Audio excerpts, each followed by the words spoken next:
meilleur Congolais Zaka Bumba. Qui n'a pas de wapi.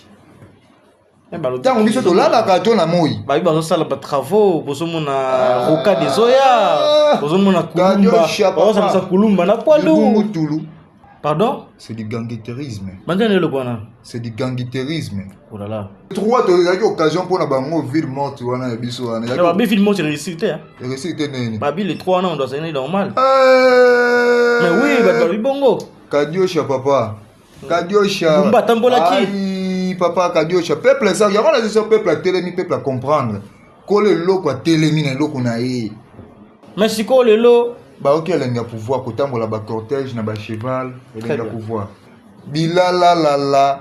Bumba, Bumba est Azawana, donc fruit de l'improvisation. Oh. Fruit de l'improvisation. Bumba, il a aucune vision pour notre ville. Salité et le qui. On a qui président Sidika. On appelle président Sidika raté. Vous avez la majorité. Président Sidika raté. Le président n'arrive pas à sanctionner. Ozobanganini, moi je demande à Félix, c'est que Ozobanganini pour nous sanctionner. Est-ce que le meilleur Congolais c'est Bumba? Bumba 0-0, c'est le gouverneur le plus médiocre que le Congo a connu.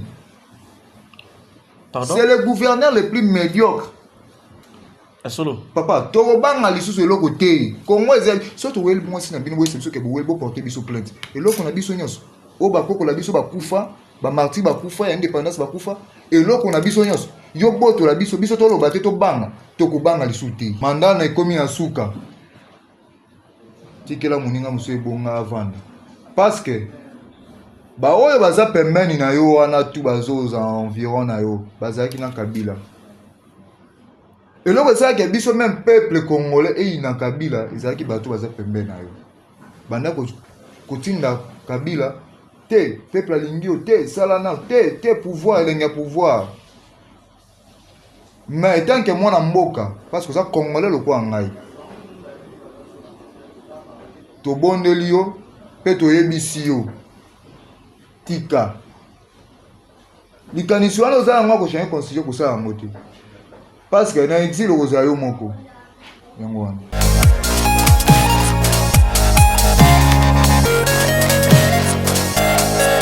Madame, Monsieur, bonjour, bienvenue sur Objectif DKTV. Vous êtes par milliers de Congolais de nous suivre de partout, voulais-je dire, en République démocratique du Congo et dans le monde. En tout cas, bienvenue. Merci de porter votre choix, encore une fois, à votre chaîne d'actualité, votre chaîne qui vous amène des invités, qui vous ramène des personnalités pour essayer de discuter sur les questions épineuses de la politique en République démocratique du Congo. Alors, pour ce numéro, nous sommes très honorés sur ce plateau de recevoir pour vous M. Paul. Il est analyste politique, mais également du côté de l'opposition. Avec lui, nous allons décrypter les actualités politiques en République démocratique du Congo. Alors, nous parlerons également du changement de la Constitution. Nous parlerons de la gestion de la ville-province de Kinshasa. Comme vous le savez, le changement de la Constitution est l'une des actualités phares qui bat son record sur les réseaux sociaux et dans les paysages médiatiques congolais. On en parlera avec M. Paul qui va donner aussi son point de vue par rapport au changement de la Constitution. Nous parlerons également de la gestion de la ville-province de Kinshasa. Bumba est là. Depuis qu'il est là, qu'est-ce qu'il fait de concret? Est-ce que la ville est sortie de son auberge? Est-ce que la ville est encore en train de sombrer? Nous écouterons M. Paul dans cette émission. Également, nous parlerons de la gestion sécuritaire à l'est de la République démocratique du Congo à l'heure du changement de la Constitution. Est-ce qu'il faudra d'abord que les autorités mettent des efforts considérables pour finir la guerre à l'est de la RDC, ou soit carrément il faut passer à autre chose? Nous parlerons de ça avec M. Paul qui est avec moi sur ce plateau. M. Paul, bonjour et bienvenue à vous. Oui, bonjour papa journaliste, merci de m'avoir accueilli. Bienvenue dans votre plateau. Je suis vraiment très aimé de partager avec vous ce sujet qui qui est la crise, par exemple, qui est la crise de notre pays. Donc, je suis vraiment aimé. Très bien. Alors, on va parler du changement de la Constitution. Le président Tshisekedi a fait son premier quinquennat.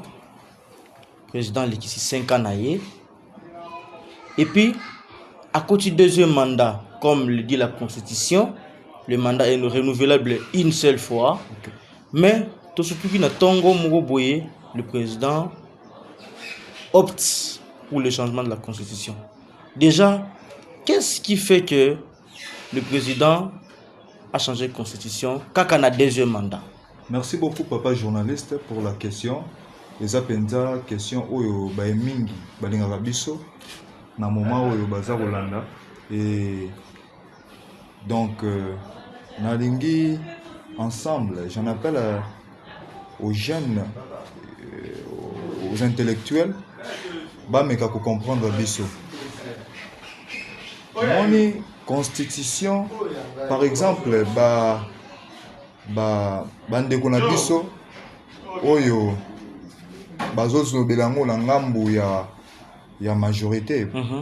Bazo yeba penza te eloko nini ezali constitution. Constitution eza nini premièrement d'abord. Très bien. Constitution na likota ya français babengango, na likota ya bato ya lingala babengango mobekoli kondi. Na ba mboka nyonso baza mobekoli kondi na bango. Même Nzambe oyo akelanga na yo azana mobekoli kondi na qui est la Bible. Très bien. Voyez-vous? Donc constitution na biso ezali eloko oyo ezokosangisa nga na yo oyo eza kopesa biso ba valeur oyo peuple toza souverain. Très bien. Donc constitution kolanda makambo eza koloba malelo sur la toile que il faut ba changer constitution et question na eza penza kitoko. Je te remercie encore une fois pour la question. Papa Félix Tshisekedi, pour le président Félix Tshisekedi a travaillé pendant 2 mandats, ou deuxième mandat. Notre constitution et permettre à Mboulamata à ça une année renouvelable à ce qui peut plalinguer pour reconduire les sous. Mais tout comme des gens ont fait à 2 mandats papa. Et là nini oyo bango balingi des sous. Pourquoi constitution wana affaire ya constitution ya ko changer constitution et kongala makasi kaka na deuxième mandat. Balobi que constitution ils ont répondre na ba réalité mboka te mona mboka. Et répondre à la réalité mboka te ne. Yo biyo tangi na na eloko ni constitution biso ki bloqué.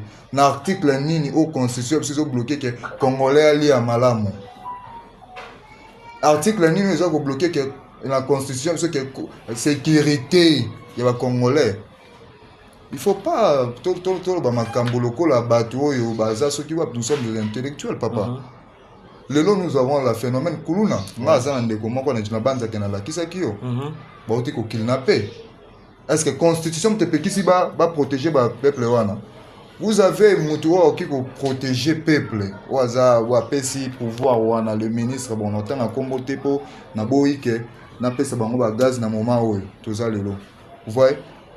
Batunier na habité na nini na bango basaka wana na liboki la bango famille bakuta na bien on retrouvaille. Hein? Conseil des ministres. Tout ce que c'est pelisa bango. Batunier au non constitution kidnapping ezala ngonde ba rumeur papa. Est-ce que ces gens-là ils abattent bon tout va bon va changer constitution va changer constitution par rapport à quoi ils ont bloqué nini qu'est-ce que la constitution notre constitution le bloque constitution ils ont bloqué nini dans la bande de constitution bloqué le côté pe bato baza mayele constitution bloqué le côté ce sont les gens ce sont les dirigeants baza ben incompétents permettez-moi de les dire incompétents ils ont aucune vision ils sont bandés. Ok, vas-y. L'ingolo basusu que constitution au-delà de la réalité nango il faut ba kotisa ba article sika parce que balobi d'après l'article mususu au bazali ko évoquer notamment article moko ba tiko tanga awa j'ai oublié l'article balobi ke ezali kokaba souveraineté na biso na mboka bapaya. Je ne sais pas constitution ou batangaka. Est-ce que c'est réellement ça cet article qui dit de telles choses? Papa, au moins, à travers ton émission, on a un message na pasteur na biso. J'ai beaucoup de respect pour nos pasteurs, papa na biso milimo. Mais basa akeba. Où eza vie à batouner en danger. Constitution, je ne sais pas moi. Bon. Hein? Par rapport à l'Ikambundé, il faut ajouter article pour réglementer, hein? Voilà. C'est d'après ceux qui sont pour les changements de la Constitution. Pour réglementer. Voilà. Papa. Et moi, je ne sais pas. Ce sont donc. Non.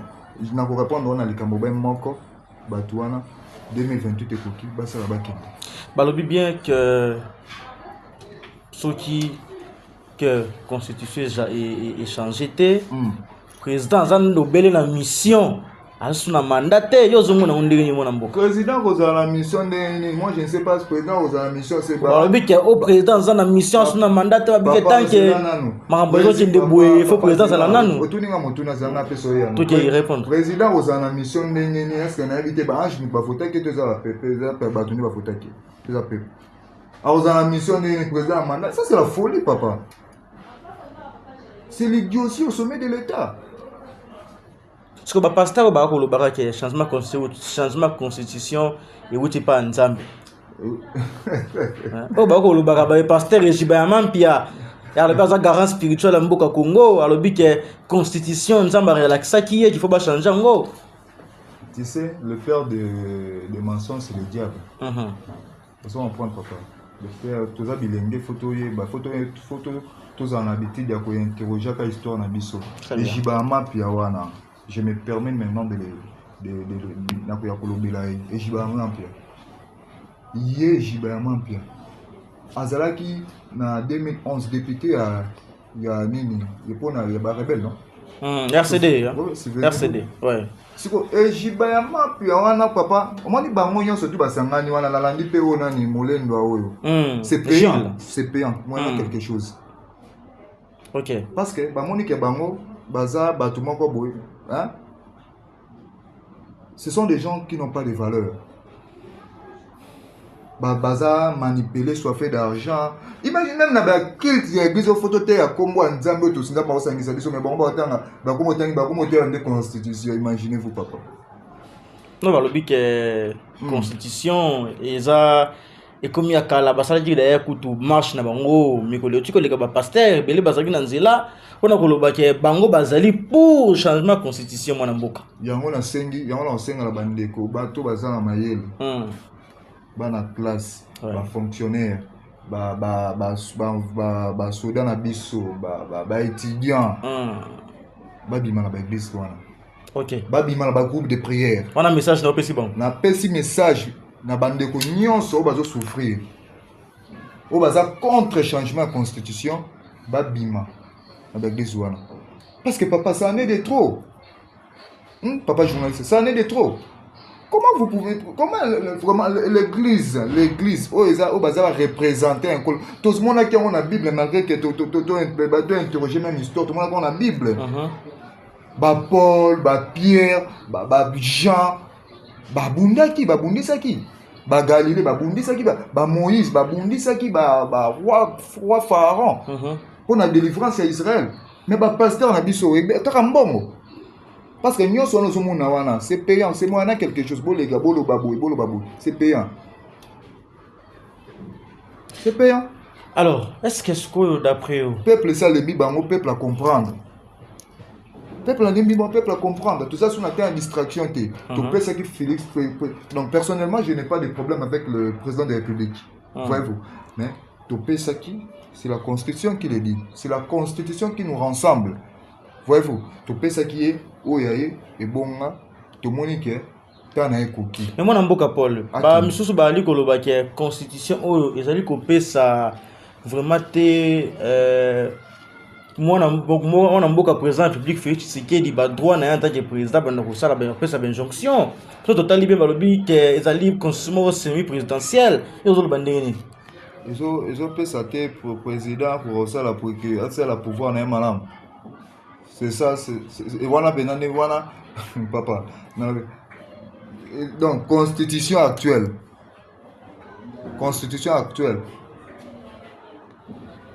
Mokonzi hein ils ont permis de traiter un président en place ah ça la après ça injonction ndenge sengeli papa tout à l'heure je venais de dire que le président ne se plaît pas tout le monde a qui a mon écho président Zaka Félix Tshisekedi papa tout le monde a connaît l'écho il y a président Mobutu oazalaki mobali soki atelemi ngbi makambo te esonga en ordre tomonaki yango na président Mobutu azalaki soki autaki libanda mboka soki aye peuple mboka efo ebouge papa aye tomonaki yango tobengi yo président Kabila le président honoraire le président ne se plaît pas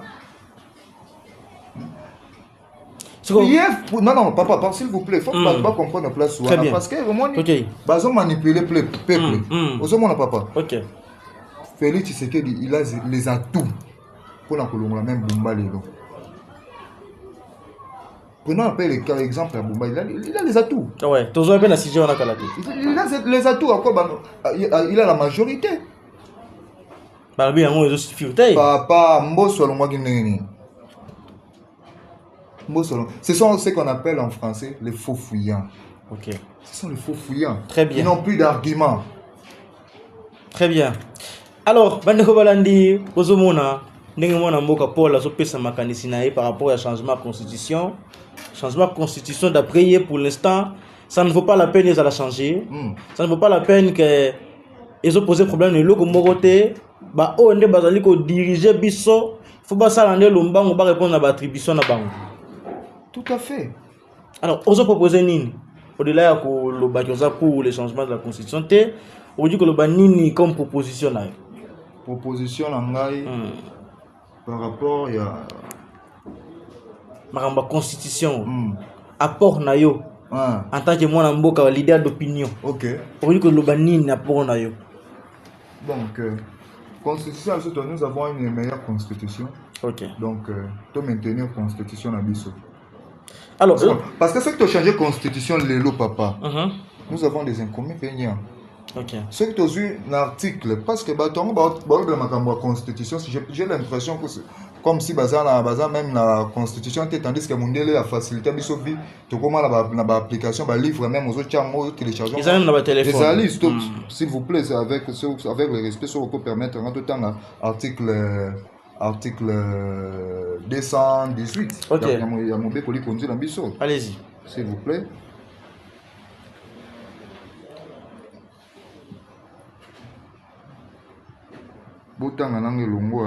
Voilà, nous avons la constitution. Autant article 218. Voilà. Article 218, lobby.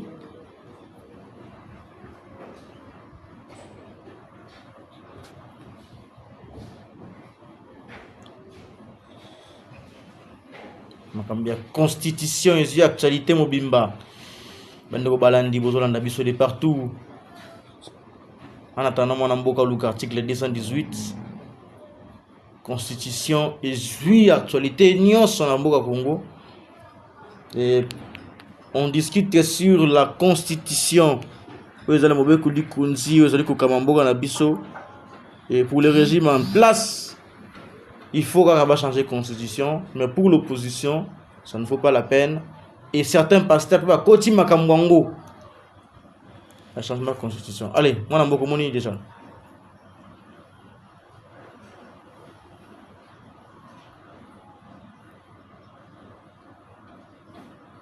Non, c'était l'article, permettez, je m'excuse. C'était l'article 219. Très bien, 219. Ok. Allez-y. Aucune révision ne peut intervenir pendant l'état de guerre.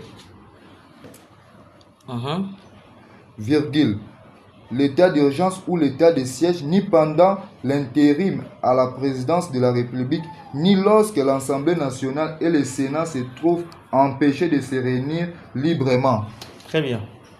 Mais, papa, ce que tu dis, constitution, c'est... Moi, quand lelo, tu dis que tu dis constitution, changement constitution. Pour toi, c'est ça, bango. Mais tu as ça, la moitié. Pour le peuple, ça comprendre. Vous en avez papa. Ce que tu dis que... Hein? Tu as même dans le contexte de bango que tu peux changer la constitution. Automatiquement, balkanisation, ça l'est mis. Comme pays, moussous. Parce que tout le temps, il y a un oui. Tout le temps, tout le temps. Article 219. Pas pasteur, vous avez ma constitution. Vous avez ma constitution. Vous avez papa. C'est du blablabla, papa. C'est du blablabla. Mais pasteur, moi, on a le constitution préambule. Est-ce que vraiment dans un pays sérieux, celui-là peut être pasteur? Dans un pays sérieux. D'après tout ce que moi et toi on connaît. Mais égibalement, Pierre Lobi a un garant spirituel, la Bible Nzamba m'inspirer. Asa ouin de Dieu en plus de cela. Nzamba lingi souffrance ba congolais. Nzamba lingi souffrance ba congolais. Nzamba ko ya nzamba ko lobela ka ya lobela biso te point. OK. Nzamba bi ngali nzamba likolo mutu awa na se. Donc il faut arrêter tout ça. Nzamba za rapona ba congolais te. Nzamba za ya mokili mobimba. Eza biso na biso to bongisa mabele na biso. Eteni nzamba pesi biso to tambisa yango malamu. Parce que de l'autre côté pe ba professeur ba université dont le professeur André Mbata, alors ba qui est constitution et ça qui la meilleure constitution. Mais le là comme si le constitution ngo et comme coupé ça ba béquille. Qu'est-ce que vous dites par rapport aux professeurs des universités? Là, c'est pour chercher à éterniser l'individu, papa. Il n'y a pas l'intérêt du pays. Est-ce que Bazala a l'intérêt d'avoir un peu de... Mais oui. Très bien. Mais oui. Papa. On a mboka nini. Oui, bisanga. Yanga nazo zonga sur la question pour nazo tuna bango. Qu'est-ce que la constitution actuelle bloque? Constitution na biso zo bloqué bango na likamboni. Est-ce que constitution de pekisi bango balona? Herbe détournement et ça les manque. Est-ce que constitution mute pekisi ke bato ba yibi misolo ya l'état au peuple ko kufanzala tata na ngai? Est-ce que constitution pekisi ke ba tchanzu banzuzi balandela bato wana? Constitution mute pekisi pe constitution ngeso bloquer na nini? Basali no pina C4, basali pina C4. Ah papa. Tala. Après 2028, Babiloko Touana, Bakolukanzela Obinela. Parce que en 2028, ceux qui, c'est le président, a organisé le dialogue paix. Donc, c'est tout à fait logique que dans la constitution à Bissau. Donc, tout pour s'en finir, on a et puis vous avez la carte à 64, hein? Vous avez la carte à 64? Oui. Dans le moment où photos à la bonne encore. Dans le moment où il faut tout sangana, pour quoi ça dictature. Dans le moment où il faut tout sangana, biso tout bateau union c'est tout boy tout contre le changement, tout bengi bino, hein, tout bengi bino, et si qu'il y a délivrance, et si qu'il y a pète, bassan, topi boria. Et il paraît Bolobi qui a besoin de poser plainte contre Félix Tshisekedi. Mais oui, tout à fait, papa, tout à fait. Assalib Nounou. Papa, pourquoi changer la constitution de Nini? Je ne sais pas, moi je le répète, je n'ai pas de personne, je n'ai pas de problème personnel contre le président de la République. Ok.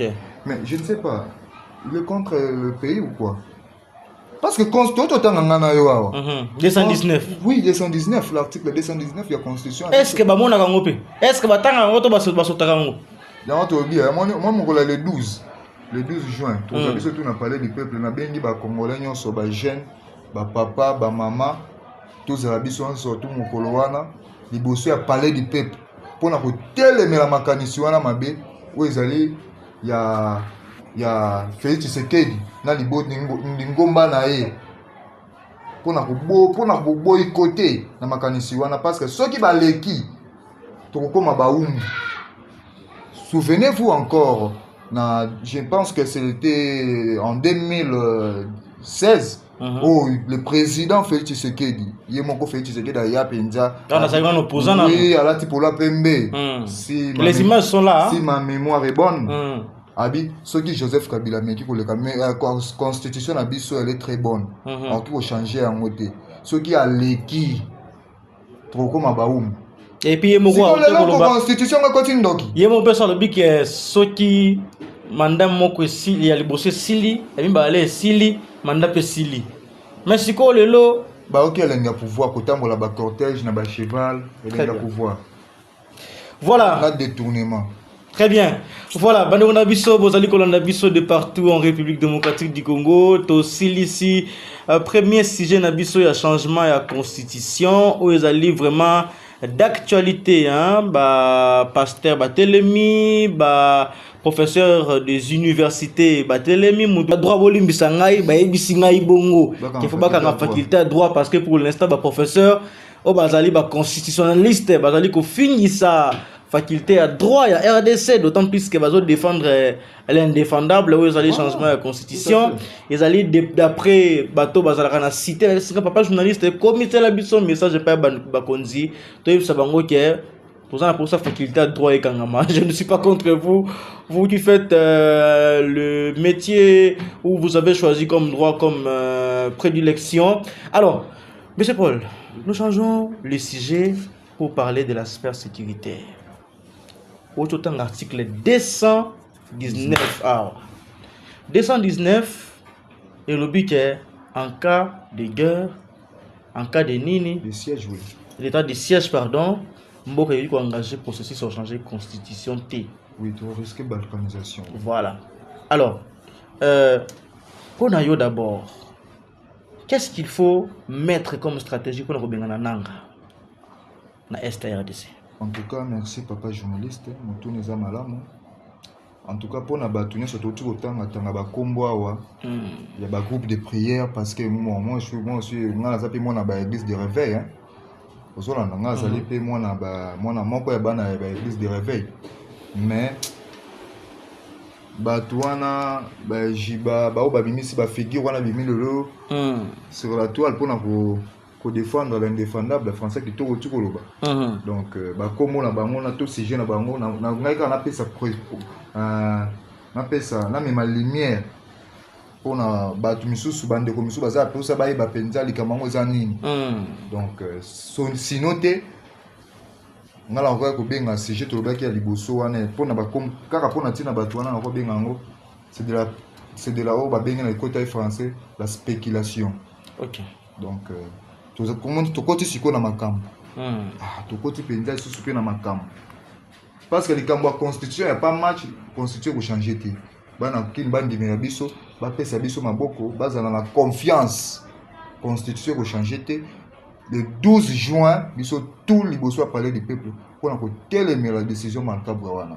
Alors par rapport à motuna na yo pour na ko bengana nanga faut pas oublier papa nanga c'est un Congolais. Nanga c'est un Congolais. Nanga n'a prononcé que Félix Tshisekedi a se prononcé Félix Tshisekedi président. Nazo bon Congolais bande ko na yo. Papa. Na lobi ba Congolais ba okufa partout. Non mais na est il qui quand même. Oui, bien oui, na est il bien, est oui, est bitumba ezali. Ozomona. Asanga na ba dongolo misu ba Rwandais. Papa. Entre autres, pe ancien président côté na 4. Soko za na preuve la bisinga na boyiba. Non. Justice congolaise nde mutu est lancé. Bon yo mona ba juger mutu ba sans preuve. Nga sali gestion financière mo ba ko juge un comptable papa. Aza mutu jamais ko ba likambo sans preuve te. Il faut qu'il y ait des preuves. Justice congolaise lobby que Joseph Kabila ancien président azali pe de main de maître na kati ya ba sécurité dans l'est. Papa nangai. Bon. Likambo penza munazonga la mutuna na yo. Moni papa nanga ai congolais. Ai congolais ko ngana yo. Omoni kosima minduki ngala okiko ndimanzila wana te. Ko ko mema na makila. Uzona na papa journaliste. Ko mema makila pamba te makila ba Congo ba nde kotanga. Très bien. On a okiko sécurité. Très bien. Mais il ne faut pas conseil na opesa bato. Même bato baza politique. Bato ba olanda biso. Il faut pas que ça les kamboke et ceux qui sa moninga motema et pas sur la moninga motema. C'est-à-dire donc oso comprendre. Omoni comme ça moto na bato batangi ezali la moto bato atangi pédagogie ba situation limite et kotinda moninga na mabe. Par exemple aux moi c'est moninga ba komisi moi si na yo. Kotinda na mabe. Oso mona. Donc il faut pas toko mabongo. Congo ezali lo na biso nyonso. Osomona papa là, Congo c'est un bien universel. C'est un bien collectif plutôt. Mais et loko toko bengana nanga ndenge nini? Tokyo bengana nanga te aza mboka na ye. Goma ni za Congo de. Ouais, za Congo. Za Congo. Mais pour na aussi ça guerre oyo papa. Yango la koloba guerre oyo eza guerre moko politique. Mais président Tshisekedi dit na conférence de presse naé albaki que soki guerre. J'arrive, c'est ça, j'ai chuté. C'est ça, pardon. Allez-y. Pendant que c'est ça guerre comme côté kimia, ce qui a solo pour notre ngeti kimia et côté la mboka. Très bien. C'est au moyen d'un dialogue. C'est au moyen d'un dialogue papa. Pe dialogue yango c'est pour le bien du Congo. Parce que, à la capitale, bato diriger biso balakisi ben capacité na bango, ben suffisance na bango. Kuna pe bande kuna biso baso kufa. La crise actuelle est une crise politique papa. To vanda, to sulula. Donc dialogue ne oui qu'on résoudre. Dialogue oui. Maintenant bato wa bebana yango ba benga ba pa naza bon naza ba nazo senga na ko manquer jamais ba pasteur respect mais bien que bango bazo finga biso mais papa est solo hein tant bana bazana moi poposo asangisaka nde bana na yo kabino likambo nini pamba te ba ko kufa na est ba pe ba congolais kwa biso do to zali awo. Continue mon tour maintenant. Alors président Félix Tshisekedi a lobby na conférence na salaki si je ne m'abuse pas. Alors, que tant que guerre et que la kate, YP, en 2028, a une impossibilité de faire cette élection. Vous commenter on dit. Ça, c'est du ganguitérisme. Pardon? C'est du ganguitérisme. Maintenant, le quoi? C'est du ganguitérisme. Oh là là. Au sommet de l'État. Vous avez un papa. C'est du ganguitérisme. Tout ça qui te vraiment, tu dis bon, dialogue peut ça les mater. C'est par quel bâton magique que Félix a cause de cette guerre? Parce que premièrement, ils sont illégitimes. Ils sont illégitimes. Ils ont détruit l'État. Parce que dans un État-nation, détournement, dans un État, vous avez un papa, comme vous avez to kabola ngana yo eloko de kambo etali l'État. Très bien. Dans un État, toki au monde jamais ba citoyen ba la kidnapper chaque jour. Dans un État, ba ki jamais ko ya landa ko ya mutu ko kanga e po apesi point de vue na e o force du progrès. Dans un État, on crée ce qu'on appelle une armée dissuasive. Aux hommes. Tout ça na armée té. Pour les missangat, non c'est tout ça na moment en guerre mais tout ça na armée té. Il faut quoi maintenant pour que l'armée ou et commander ngoroba et comme armée wana. Mais justement, mission se doit garantir ba infiltration salema. OK. Au sol on a papa. Mais et aussi la peine ngini et aussi la lote to vanda to solo là. To vanda to cela c'est juste au moyen d'un dialogue. Ce qui dialogue ça limité en tout cas à Torokende Torozwa Torobimisa Arsenal Moussous ou Babenyango la révolution. Hein? Donc oui Babenyango la révolution. Donc pour préparer Bakacho, Bosa ou Bosa la botina bateau botina donc tu mets ça en ango. Mais cette fois-ci, biso ce peuple te télémi. Cette fois-ci, cette fois-ci, peuple télémi, M. Paul, Très bien, allez. Merci beaucoup, mesdames, messieurs. Vous êtes des par milliers de Congolais à nous suivre. Partagez mission et bisa mninga qui mission zo de Ghana, Marambo Ezaliawa. Alors nous allons atterrir avec notre dernier sujet, Marambia gestion et puis la province de Kinshasa. Constitution. Est c'est la RDC. RDC Kinshasa. Bumba Bandaya Silelo Kinshasa zo bonga mais en réalité zo mo elote. Kinshasa sani. Kezo bonga balbi bon. Ah, papa. Kinshasa zo bonga balbi bon. Ngala to siyo na la Kinshasa. Kinshasa bonga pana. Quand le 3 tu as eu occasion pour na bango ville morte wana biso wana. La babi ville morte réussite hein. Réussite nene. Babi les 3 ans on doit c'est normal. Mais oui, balbi bongo. Kadiosha papa. Kadiosha. Bumba tambola ki. Aïe papa Kadiosha. Peuple ça, il y a la gestion peuple à télémi peuple à comprendre. Kole loko à télémi na loko na e. Et kole loko à télémi loko na e. Hein? Kole loko azutonga na e. Tozonga la Bumba. Bumba. Ah papa, est-ce que vous pensez, s'il vous plaît, lorsque vous voyez Bumba dans son aspect physique, est-ce que vous croyez vraiment celui-là peut faire quelque chose pour notre ville? Lorsque vous voyez Bumba, est-ce que vous croyez que celui-là peut faire quelque chose pour notre ville? Azamabe? Azamabe. Mais aspect physique, tu me dis quand même. Mais papa, yo Bumba, papa, Bilala. Bumba, est Azawana, donc fruit de l'improvisation. Oh, fruit de l'improvisation. Bumba, il a aucune vision pour notre ville. Salité et le qui. On a qui président Sédicaraté. On appelle président Sédicaraté. Vous avez la majorité. Le président n'arrive pas à sanctionner. Moi, je demande à Félix Tshisekedi pour sanctionner. Est-ce que le meilleur Congolais, le meilleur Congolais, c'est Bumba? Le meilleur Congolais, c'est Bumba. Qui n'a pas de wapi? Tant on dit que là, la carton a mouillé. Bah, il va faire des travaux. Pour ce moment, Roca des Zoya. Pour ce moment, Kulumba. Oh, ça me Kulumba. Na quoi l'eau? Pardon? Libumutoulou. Solo. Libumutoulou. C'est vrai ça. Ah. Mais bah tiens Bangin.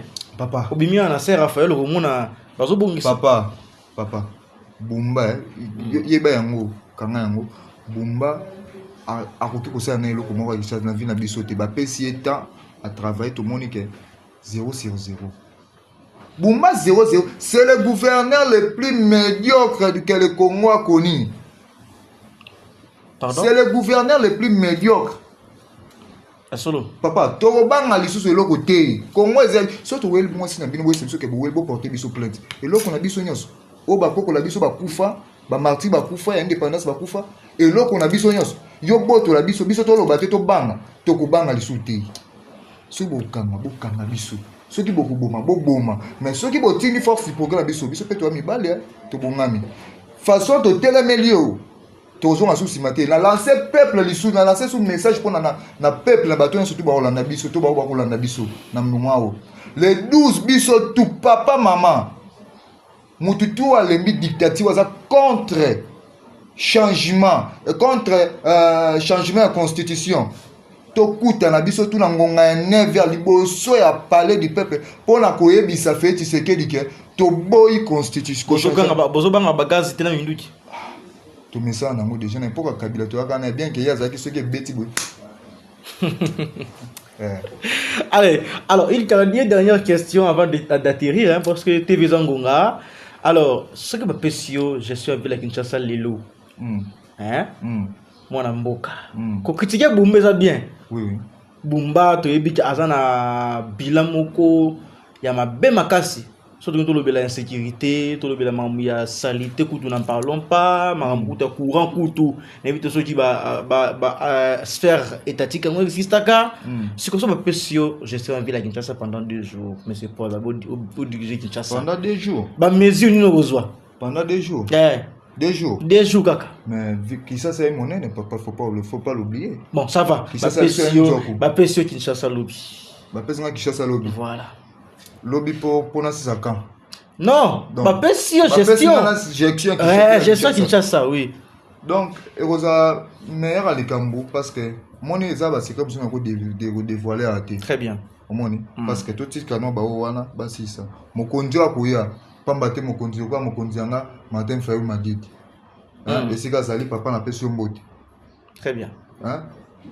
Donc, façon, na moni ke opposant pandu wana papa. Ça journaliste. Oui, ça journaliste. Tuna ba question. Ngana zo rapporter fait ya bana mboka. Oui, tout à au milieu du village, na wiki opposition, na wiki majorité, na yambi oza Martin Fayulu non. Parce que tuna ba question.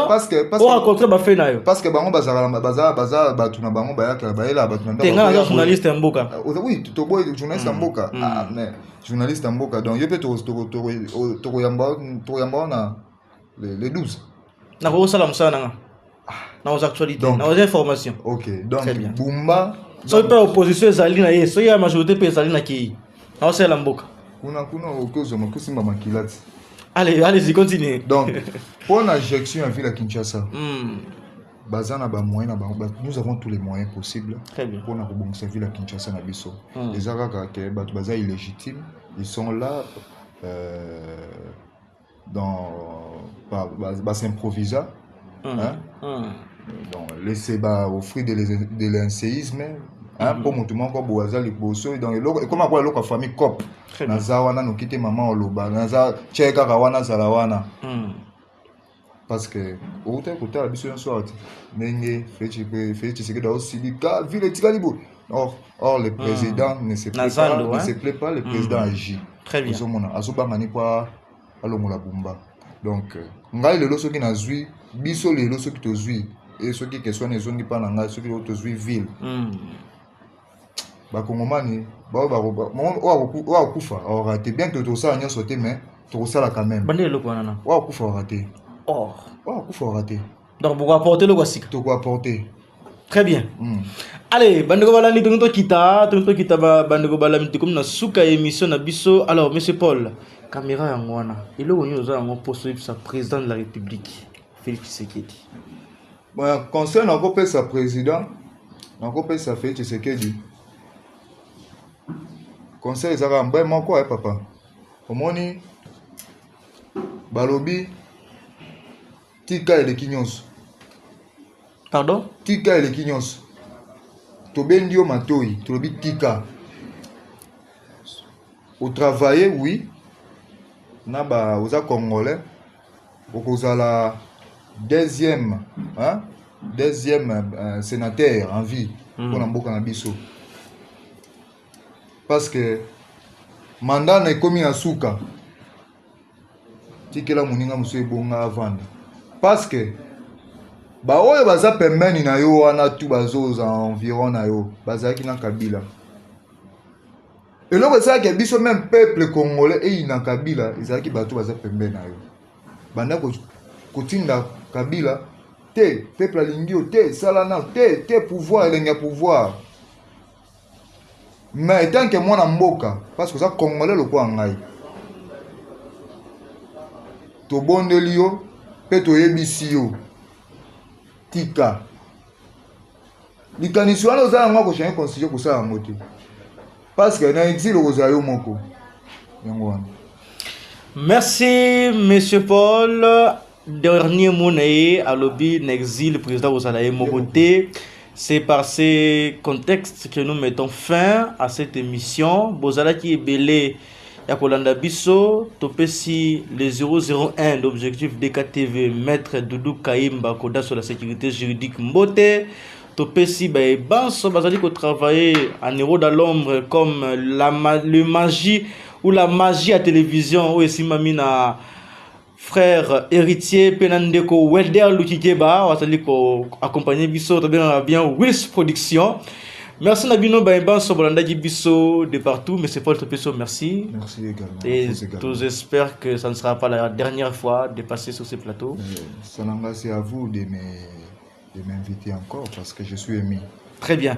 Merci, c'est la fin de cette émission, mesdames, messieurs. Merci de votre fidélité, de votre réelle attention à votre chaîne de télévision Objectif DKTV. À très bientôt pour un nouveau numéro. Ciao.